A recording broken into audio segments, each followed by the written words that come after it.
একটু আমার ডাক্তারের কাছে যেতেই হবে।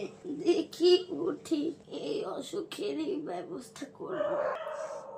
আজকে অনেক গরম পড়েছে, পেশেন্টের অনেক চাপ। আসতে পারি? হ্যাঁ আসুন। আমার একটা অসুখ হয়েছে, আমি তোমার কানে কানে কইতাছি। আমার একটা অসুখ হয়েছে, আমি তোমার কানে কানে কইমু। জি বলেন। আমার পাতলা পায়খানা হয়েছে।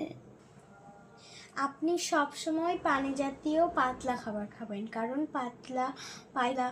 পাতলা খাবার খেলে সব ঠিক হয়ে যাবে। স্যালাইন আর ডাবের পানি খাবেন।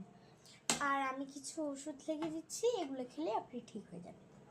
আমার তো পাতলা পায়খানা হয়েছে, ওগুলো পানি জাতীয় খাবার খাইলে তো আমার আরো পাতলা পায়খানা হইব। পাতলা পায়খানা হলে শরীর থেকে অনেক পানি বের হয়ে যায়, শরীরে পানির ঘাটতি পড়ে যায়। তখন বেশি বেশি পানি আর পানি জাতীয় খাবার খেতে হয়, তাহলে শরীর সুস্থ থাকে। ও আচ্ছা, আপনি এখন বুঝতে পেরেছেন?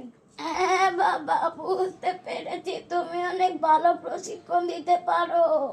আপনাকে ধন্যবাদ, আমার জন্য দোয়া করবেন। আচ্ছা বাবা।